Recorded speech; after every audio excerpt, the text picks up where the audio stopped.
Thank goodness this finally showed up. Splatoon 3 was one of the first soundtracks to be added to Nintendo Music, but it didn't come with any of the DLC music, so that was kind of a shadow looming over the app for almost a year and a half. But it's here now, containing the music of the Side Order expansion, plus the various tracks that came in the free updates. This extra batch of songs is far more expansive than Mario Wonder's Meetup in Belleville Park, with 112 new tracks, bumping Splatoon 3's song count from 118 up to 230, which is nuts. Aside from Sayoko Doi, all of Splatoon 3's composers return for the DLC. Toshiyuki Sudo, Ryo Nakamatsu, Toru Minegishi, Shiho Fuji, and Yumi Takahashi. They're joined by Kairi Hamada, Asuka Hayazaki, and Masato Ohashi. There are a few other people listed under sound, but from what I can tell, they just worked on the sound effects. So, let's see how much the DLC improves upon Splatoon 3's soundtrack. Starting with the new Turf War tracks, we have several new in-universe bands joining in, so let's check them all out. Yoko and the Gold Bazookas mix Splatoon 3's rock with jazzy brass and a saxophone, making for some of the most unique music in the series, and is probably the highlight of the new Turf War songs.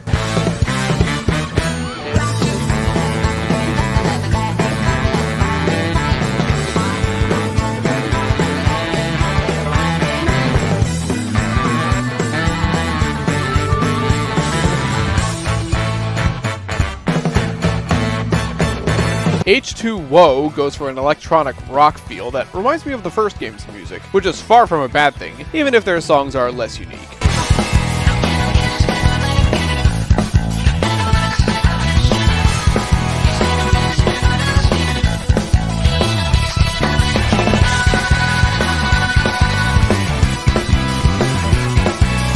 The Chirpy Chirps return from Splatoon 1, and while I don't think their songs here are quite as good as their previous ones, the chiptune is just as welcome here.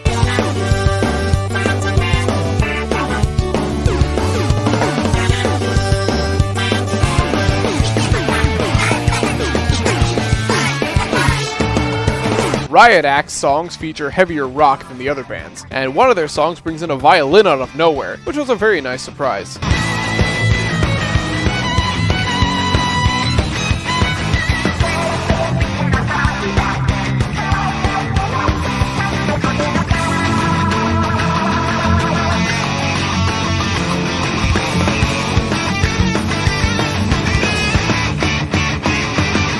Sashi Mori's songs threw me off at first, because the vocals sound way more human than the others, but the lyrics are still an inkling gibberish. At least they stand out among the rest, and the rock music still bangs.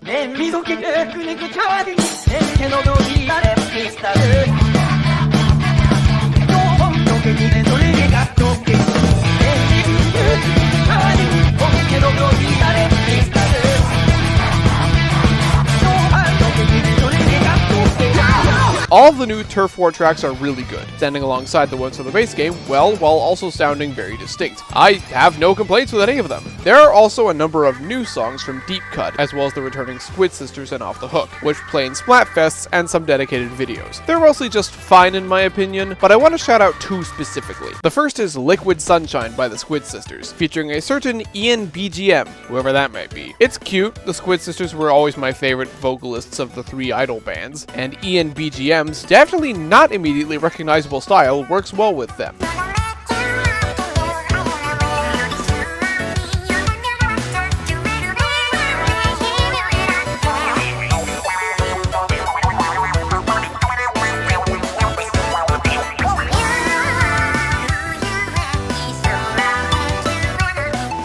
But gasp, Ian BGM was actually Big Man all along! So the next song, Big Betrayal, is basically Shiver and Fry chewing Big Man out for collaborating with another band, and it's pretty funny, though listening to it without the video translations makes it a little less humorous.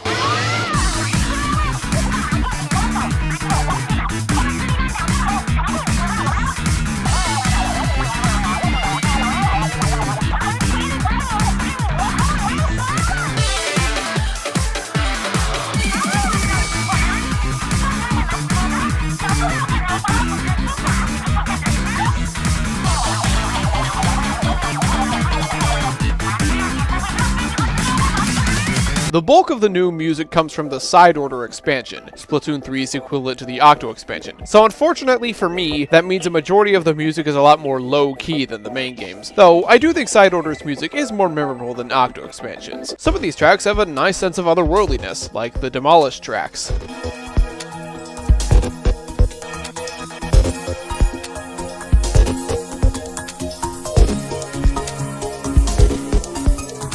And some have a decently catchy beat, like the Routine tracks.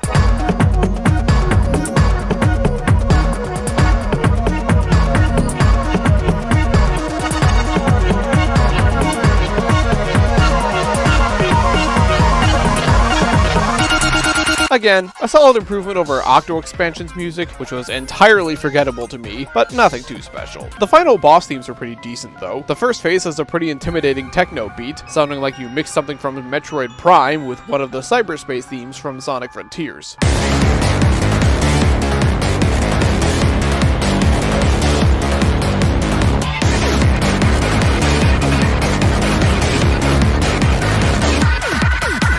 The second phase takes a while to get going, but I like the piano mixed with the synths, and Off the Hook's vocals help to make this a solid enough finale to the Side Order.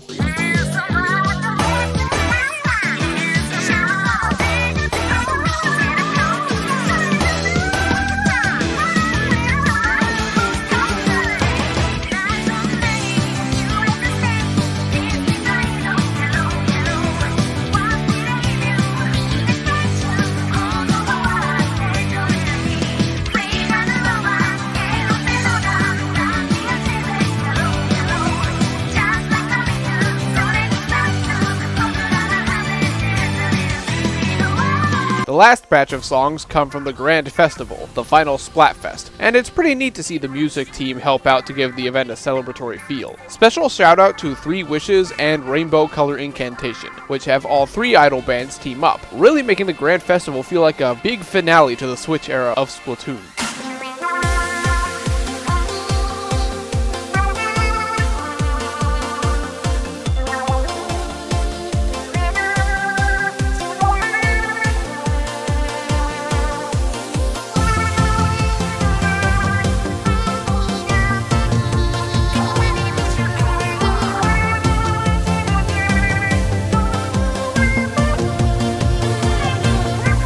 This does put me in a weird position with Splatoon 3's new placement on the list. The new Turf War tracks are great, the new Splatfest tracks have a few highlights, and Side Order's music is just kind of there in my opinion. The highs are enough to move Splatoon 3 several spots ahead of its previous position, but Side Order's tracks pull it back in the other direction. It was tricky, but I decided that Splatoon 3's moving 3 spots ahead to 24th place, retaking its spot ahead of Super Mario Bros. Wonder, but not quite enough to pass Captain Toad Treasure Tracker. It's so close to being great in my opinion, but falls just a bit short. But hey, it's still pretty far ahead of Splatoon 1 and 2, so that's something. I'll see you next time for the next episode of Nintendo Music Weekly. We had the music from Animal Crossing New Horizons 3.0 update drop last week, but it was so bare bones that I decided to wait until we got the Happy Home Paradise music to talk about them. Hopefully we won't have any more situations like that in the future.